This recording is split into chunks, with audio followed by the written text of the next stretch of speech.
साबुदाणा खिचडी म्हटलं की अगदी लहानांपासून ते मोठ्यांपर्यंत जवळजवळ सगळ्यांनाच खूप जास्त आवडते. आम्ही तरी लहान असताना फक्त साबुदाणा खिचडी खाण्यासाठीच फक्त उपवास करायचो. अहो लागतेच इतकी भारी.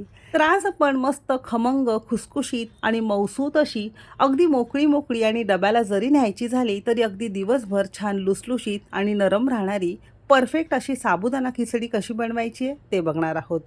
रेसिपी नेहमीप्रमाणे भरपूर टिप्ससह तुमच्यासोबत मी शेअर केलेली आहे, म्हणून ती अगदी शेवटपर्यंत नक्की पहा. उपवासाचे आणखीन बरेचसे पदार्थ मी तुमच्यासोबत शेअर केलेले आहे. सगळ्यांच्या लिंक खाली डिस्क्रिप्शनमध्ये दिलेल्या आहेत. चला तर मग वेळ न घालवता साबुदाणा खिचडी कशी बनवायची त्याला सुरुवात करूया. सगळ्यात पहिल्यांदा इथे आपण एक भांडं घेतलेलं आहे आणि घरातल्या कोणत्याही वाटीचं प्रमाण घ्यायचं आहे. इथे आपण 1 कप आणि वजनी म्हणाल तर साधारणतः पाव किलो प्रमाणात साबुदाणा घेतलेला आहे. रेग्युलर मध्यम आकाराचा साबुदाणा असतो तोच इथे आपण वापरलेला आहे. यापेक्षा सुद्धा लहान मिळतो तो सुद्धा तुम्ही इथे वापरू शकता. आता टिप नंबर 1, साबुदाणा धुण्याची योग्य पद्धत. आता बऱ्याच जणांना सवय असते पाणी घातल्यानंतर अगदी हाताने चोळून चोळून साबुदाणे धुत असतात. तसं बिलकुल करायचं नाही. घरातला कोणताही चमचा किंवा फोर्क घ्या, त्याने फक्त असं हे जोर लावून लावून आपल्याला पाणी आणि साबुदाणा असा वेगवेगळा करायचा आहे. 1 मिनिटभर केल्यानंतर सगळी घाण अशी पाण्यावर तरंगते आणि आणखीन एका म्हणजे 2 पाण्याने असं स्वच्छ धुवून घेतलेलं आहे. स्वच्छ धुवून निथळून घेतलेल्या साबुदाण्यामध्ये 1 कप साबुदाण्यासाठी इथे आपण अर्धा कप साधं पाणी घातलेलं आहे. फक्त साबुदाणा बुडेल इतपतच आपण यामध्ये पाणी घातलेलं आहे. ही सुद्धा अगदी महत्त्वाची दुसरी टिप आहे, लक्षात असावी. चमचाने बघितलं की फक्त साबुदाणा पाण्यावर तरंगला पाहिजे. याच्यावर जास्त पाणी आपल्याला यामध्ये घालायचं नाही. 80 ते 85% साबुदाणा कसा भिजवताय त्यावर तुमची साबुदाणा खिचडी किती मोकळी होते ते डिपेंड असतं. तर असा हा साबुदाणा आपण भिजवून घेतलाय. साधारणतः एक 4 ते 5 तास आपण हे भिजत ठेवणार आहोत. तुम्हाला हवं असेल तर रात्रभर सुद्धा तुम्ही हे भिजत ठेवू शकता. आणि जर लहान साईजचा साबुदाणा असेल 1 ते 1.5 तासात तुमचा भिजून तयार होतो. इथे आपण मध्यम आकाराचा किंवा रेग्युलर वापरलाय त्यासाठी 4 ते 5 तास अगदी सहज लागू शकतात. तुम्ही इथे बघू शकता किती मोकळा आणि परफेक्ट असा आपला साबुदाणा छान भिजून तयार झालेला आहे. साबुदाणा परफेक्ट झालाय की नाही तसा हा हातावर घेतला की साबुदाण्याचं स्टार्च हाताला लागता कामा नये. हात आपला व्यवस्थित कोरडा असावा. तुम्ही इथे बघू शकता असा हा परफेक्ट पद्धतीने तुम्ही सुद्धा एकदा साबुदाणा नक्की भिजवून पहा. इथे झाला आपला साबुदाणा भिजवून. दुसरीकडे इथे आपण एक मोठ्या आकाराचा आणि वजनी म्हणाल तर साधारणतः 200 ग्राम प्रमाणात कच्चा बटाटा सालं काढून घेतलेले आहेत. तर ही सोपी पद्धती साबुदाणा खिचडीसाठी बिलकुल तुम्हाला इथे बटाटा उकडून वगैरे घेण्याची गरज नाही. कच्चा बटाटा जरी वापरला तरी ही खिचडी अगदी छान तयार होते. सालं काढून घ्यायचे आणि अगदी बारीक बारीक फोडींमध्ये आपण ह्या तुकडे करून घेतलेले आहेत.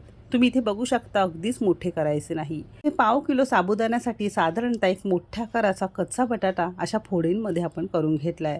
अशी ही पूर्वतयारी झालेली आहे. फायनली आपण खिचडीला फोडणी देणार आहोत. कढई चांगली गरम करून घेतलेली आहे आणि आवश्यकतेनुसार तेल किंवा तूप घाला. इतक्या खिचडीसाठी साधारणतः 2 चमचे आपण इथे साजूक तूप घेतलेलं आहे. तुम्ही तेल सुद्धा वापरू शकता. तर इथे बघा तूप हलकंसं गरम झाल्यानंतर इथे आपण 3 हिरव्या मिरच्या उभ्या पातळ चिरून घेतलेल्या आहे. अशा हिरव्या मिरच्या तळून आपण यामध्ये घातल्या की खाताना अगदी कुरकुरीत लागतात आणि साबुदाणा खिचडीबरोबर ही मिरची आली की खाताना बिलकुल ती तिखट लागत नाही, कारण अगदी आतपर्यंत चांगली ही तळली जाते. मोठ्या आचेवरच काही सेकंद आपण याला चांगलं खरपूस असं छान परतून घेतलेलं आहे. खूप जास्त याचा रंग बदलायचा नाही किंवा खूप जास्त याला क्रिस्पी करायचं नाही, कारण यामध्ये आणखीन काही जिन्नसं घातल्यानंतर ही आपसुकच क्रिस्पी होते. इथे आपण अगदी पाव चमचा जिरं घेतलंय. उपवासाला चालत नसेल तर तुम्ही स्किप सुद्धा करू शकता. जिरं घातल्यानंतर गॅस आपण अगदी मंद केलेला आहे आणि मंद आचेवर खरपूस असं जिरं छान परतून घेतलेलं आहे. आणि या साईडला मगाशी आपण कच्च्या बटाट्यांच्या फोडी करून घेतलेल्या होत्या संपूर्ण घालणार आहोत आणि अगदी चिमूटभर आपण इथे सैंधव मीठ किंवा उपवासाचं मीठ घातलेलं आहे. असं थोडंसं मीठ घालून हे छान परतून घेतल्यामुळे याच्या आतपर्यंत मीठ चांगलं लागलं जातं आणि बटाटा खाताना बिलकुल तो पानसट लागत नाही. मध्यम आचेवर छान कुरकुरीत किंवा चांगला शिजेपर्यंत झाकण न लावता अगदी तळापासून ढवळत आपण हा सोनेरी रंगावर छान असा परतून घेतलेला आहे. असा हा छान परतून घेतल्यानंतर तुम्ही इथे बघू शकता असा हा दाबून बघितला की अगदी सॉफ्ट आणि मस्त कुरकुरीत असा छान हा शिजून तयार आहे. म्हणजे वेगळा तुम्हाला बटाटा उकडून घेण्याची गरज लागत नाही. अशा या छान खरपूस तळलेल्या बटाट्यावर लगेचच भिजवलेला साबुदाणा घालणार आहोत आणि यावरच आपण चवीपुरतं मीठ घालणार आहोत. आणि साबुदाणा खिचडीला एक मस्त छान टेस्ट येण्यासाठी फक्त पाव चमचा आपण इथे किसलेलं आलं घेतलेलं आहे. यामुळे मस्त खिचडी तयार होते, चवीला छान लागते. तुम्ही कधी करत नसाल ते एकदा नक्की करून पहा. आता पुन्हा या छान फोडणीमध्ये 1 मिनिटभर आपण साबुदाणा आणि बटाटा असा छान परतून घेणार आहोत. आता हा साबुदाणा आणि बटाटा परतताना तुम्ही इथे बघू शकता किती हा मोकळा झालेला आहे. लगेचच यामध्ये दाण्यांचा कूट न घालता असा सुरुवातीला छान आपण परतून घेणार आहोत.